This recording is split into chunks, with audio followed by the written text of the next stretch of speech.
$38 trillion in debt. That's where the United States stands as of January 2026. But here's the part that should genuinely concern you. BlackRock, the largest asset manager on the planet, overseeing more than $10 trillion, just made a move it almost never makes. For the first time in decades, they've gone tactically underweight on long-term U.S. Treasury bonds. If that phrase sounds harmless, let me translate it into plain English. The most informed money in the world is quietly stepping away from U.S. government debt. And BlackRock isn't alone. China's treasury holdings have fallen to their lowest level since 2008, down to $688.7 billion as of October 2025. That's a 47% decline from their peak, meaning over $600 billion has exited the U.S. bond market in just 12 years.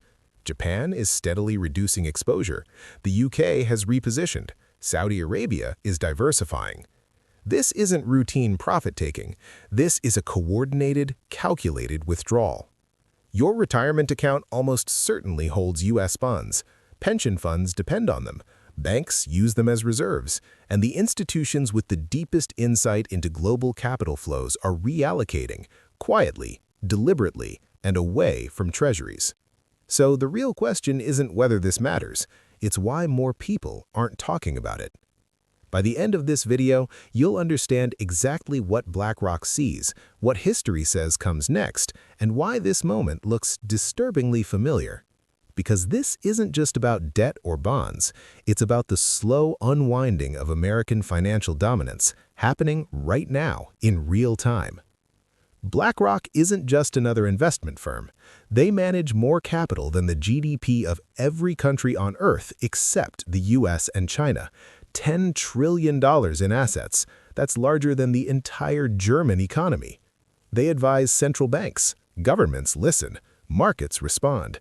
So when BlackRock's December 2025 investment outlook explicitly stated they are underweight long-term U.S. treasuries, that wasn't casual commentary. It was a signal, wrapped in technical language most people ignored. Here's what it means. Underweight means they're reducing exposure.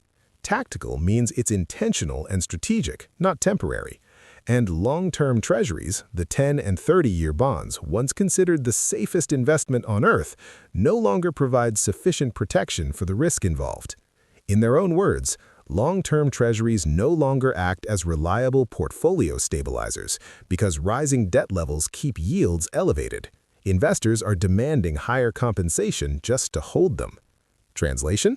America's debt burden is making lenders nervous. For nearly 80 years, U.S. Treasuries defined risk-free. Governments held them, banks relied on them, pension systems were built on them.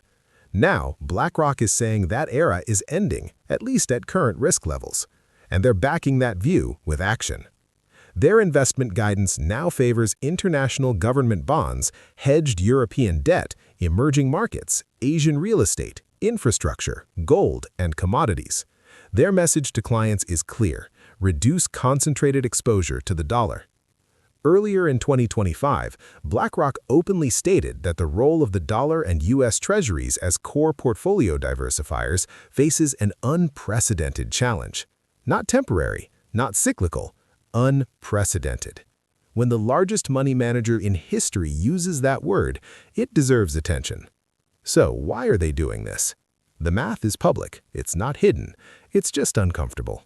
U.S. national debt rose from $36.1 trillion in early 2025 to roughly $38.4 trillion by year-end. That's $2.3 trillion added in just 11 months, nearly $7 billion per day.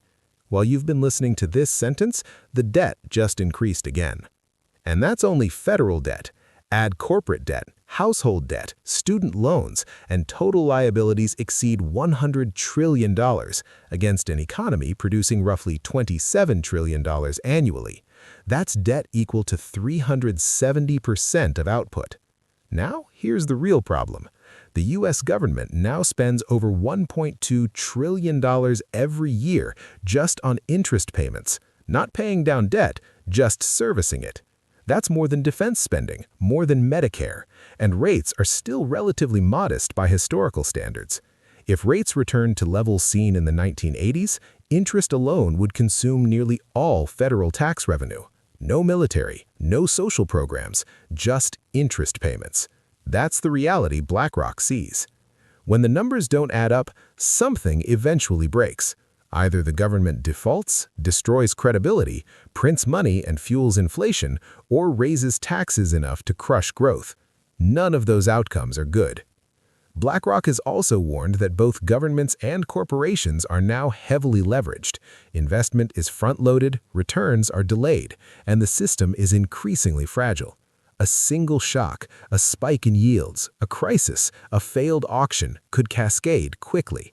That's why they're repositioning now. And this shift isn't isolated. China once held over $1.3 trillion in U.S. treasuries. Today, that figure is nearly half. At the same time, China has been increasing gold reserves month after month, systematically exchanging dollars for hard assets. Japan has reduced holdings by hundreds of billions of dollars since 2022. Other nations are doing the same. Foreign ownership of U.S. debt continues to trend lower. So, who's buying the bonds foreigners are selling? Mostly the U.S. government itself, through the Federal Reserve and public institutions. That's circular financing, the government lending to itself using newly created money. That isn't strength, it's a warning sign. This exact pattern has played out before, in Spain, in the Dutch Republic, in Britain. Each time, foreign holders quietly exited. Each time, the reserve currency eventually lost dominance. History doesn't repeat perfectly, but it rhymes. And this affects you directly. Your retirement funds rely on treasuries. Pension systems assume they're safe. Banks use them as collateral. When bond values fall, balance sheets weaken. We saw this in 2023 with bank failures triggered by rising rates. Your dollars are ultimately backed by the government's ability to service its debt. When interest costs explode and confidence erodes, inflation becomes the silent tax. Higher food prices, higher rent, higher energy costs. That isn't random, it's the consequence of monetizing debt. BlackRock knows this, which is why they're favoring inflation-linked securities and real assets. They're preparing for a world where traditional, safe investments no longer protect purchasing power. History suggests this process unfolds in stages. First, quiet repositioning, then a credibility break, then a currency crisis, eventually loss of reserve status. The timing varies, but the pattern is consistent. So, what can individuals do? Reduce overconcentration in dollar-denominated assets, understand inflation risk in long-term bonds, favor real assets that can't be printed, reduce variable rate debt, maintain liquidity, and most importantly, invest in skills and knowledge, the one asset that survives every economic transition. Watch what institutions do, not what they say. BlackRock's $10 trillion repositioning isn't speculation, it's risk management based on math, history, and publicly available data. You can ignore it because it's uncomfortable, or you can prepare. The people who navigate economic shifts successfully aren't always the wealthiest. They're the ones who recognized the pattern early and acted before the window closed. There's still time, but not unlimited time. In the next video, I'll break down which assets historically preserved wealth during reserve currency transitions and what worked when previous empires declined. Leave a comment with your thoughts, subscribe and turn on notifications because this situation is evolving quickly, and the next phase won't announce itself politely. Disclaimer: this content is for educational purposes only and does not constitute financial, legal, or investment advice. All analysis is based on publicly available information and historical patterns. Economic conditions change rapidly. Viewers should consult qualified professionals before making financial decisions.